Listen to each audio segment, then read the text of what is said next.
24.9 million viewers, the most watched game of any week on the network.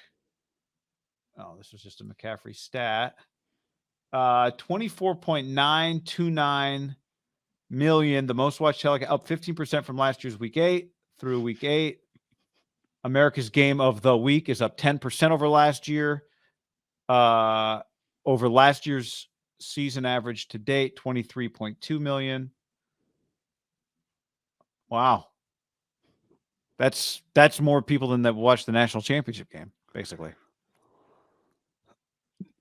What's that playoff number? I mean, I think it's interesting, like kind of a win-win for the broadcast networks, for the NFL. Definitely a win-win for the NFL. Like I was talking to somebody the other day, and we were talking about Buck and Aikman.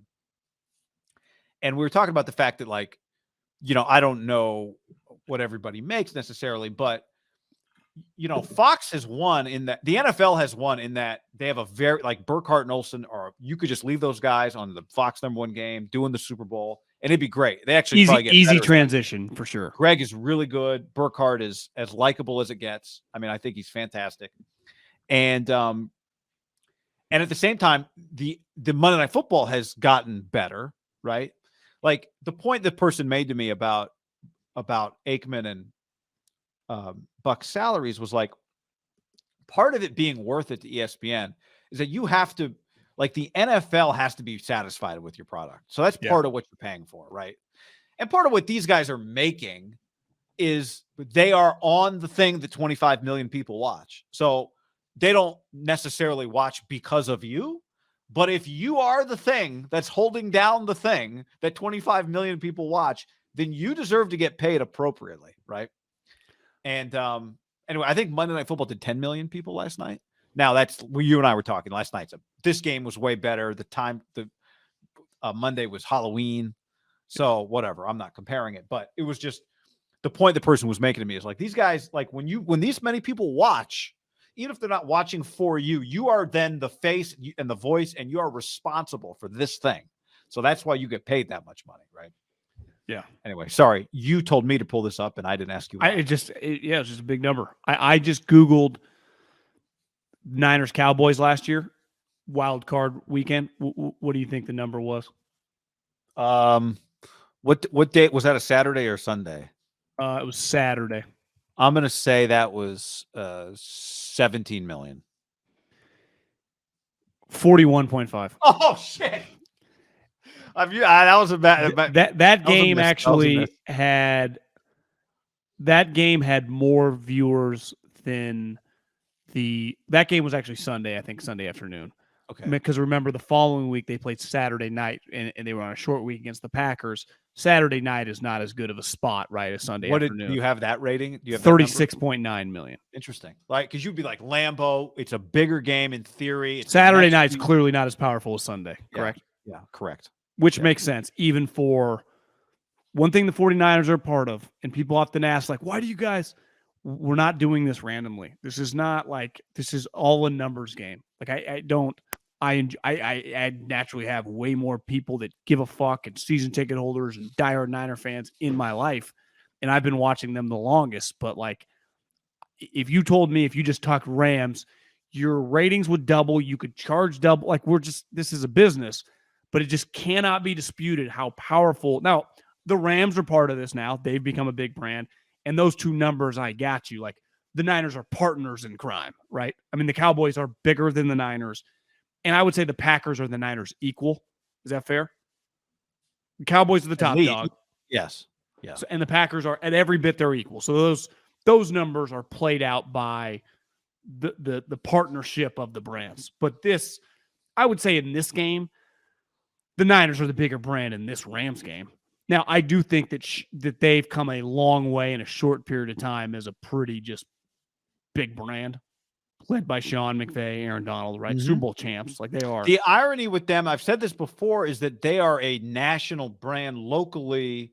They're not. It's not like the Niners fans outnumber or whatever. I don't know what the numbers were, but there's a lot of red, right? Like what the Rams are a national brand.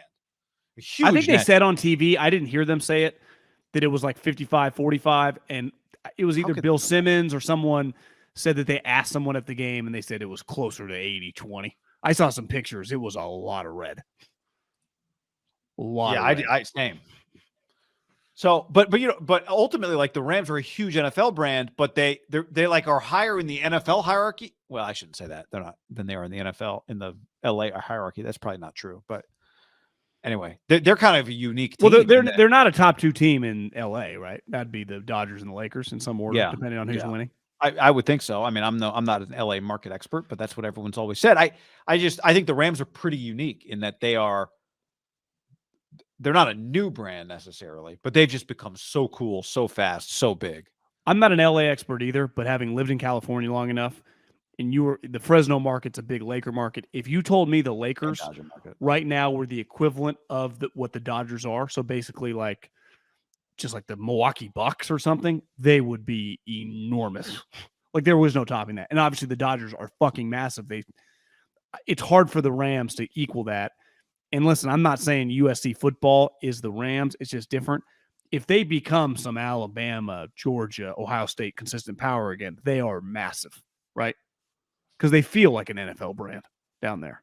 Yeah. And Lincoln, you can already kind of feel it a little bit, but they got to get a little bit, Pete had them in a whole different universe than even Lincoln does right now, right? Yeah, making your home game sweet is part of it. Like it is making it an event, I think, is part of it too. Right? Because that's what Lakers and Dodger games are. It's like, well, look who's sitting behind home plate. Look who's courtside. Like that is and just in theory, the Rams should be that too. Like that's a cool thing to go to. It's an easy thing to go to. I think they have that because when I watch a Rams game, whether the Niners are playing them or not, they do get a lot of celebrities and famous people to go. I do wonder if a lot more of them go just because, like, hey, our agency. Sure. Why wouldn't you? Sunday, it's cool.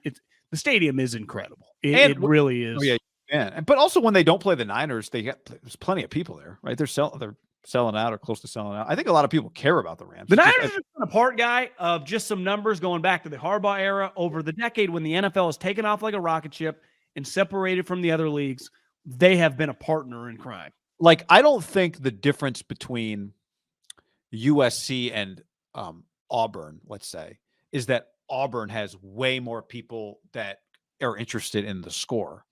I think the difference is that Auburn has way more people that are interested in your recruiting class. And although USC might be a bad example because I think a lot of people care about SC, but my point is the volume of hardcore fans. It's not about how many casual fans you have.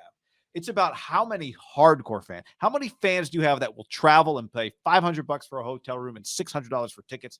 How many of those fans do you have, right? And the Cowboys have a ton of them. And the Eagles have a ton of them. And the Niners have a ton of them. The Packers have a ton of them, right? The hardcore fans is how you fill 100,000-seat college football stadiums. I played golf I met this guy who played football at Kent State. He was a slot receiver, and then he ended up being in the Marines. And his girlfriend, my girlfriend, sold them a house. And he likes playing golf, and he invited me last week to go play golf. Well, his buddy, he's from Ohio, played at Kent State. His buddy was the starting center for the University of Illinois from like 2013 to 2017. I didn't find out till like the 7th hole. We started talking. You just meet a guy 6'10", you just assumed he was tall. Starting center, Illinois. And we just, Ohio State was about to kick off because we teed off at like 6:30 in the morning, and they were the 9 o'clock game. And they had both kind of mentioned, like, what time's the Ohio State game? What time's the Ohio State game? Like, turn on the Ohio State game on our phone. One guy played at Kent State, a football guy. The other guy, Illinois starting center, he's like, I never liked our football team. I watched Ohio State games. And because you grow up in Ohio State, and they just know so much about the team.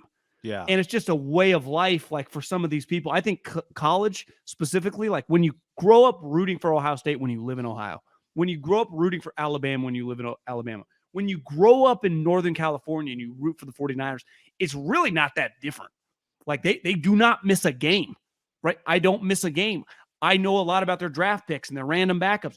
They know about the freshmen. They're like, yeah, we got this one guy, back in the day, Braxton Miller. He was like, Braxton Miller was a senior in high school. Only guy I've ever met. Threw a party at a 21 and over club, invited everybody. It was like he was throwing a party as an 18-year-old at a fucking club where you had to be 21 to get in, because he was going to Ohio State, but he was there. I assume they let him in. He went. Yeah. He had some good Zeke stories, but his point is, like, when you're big, like at Ohio State, there's always winning. Like at Illinois, we would get in trouble, like our guys on our team that would screw around, right? Like Kendrick Nunn would get in trouble, but if we were in the top 10, he would be untouchable. Like at Ohio State, those guys, Joey Bosa and Zeke, were getting in the same trouble as some of the guys like on our football or basketball team, but we're not winning. They are winning. No one gives a fuck. Right. And he's like, I can't even imagine now Illinois' football team is good. And you could just go around the country. Like Lendale White telling those stories. Lendale White ain't telling that story if USC he's playing for Clay Helton, right?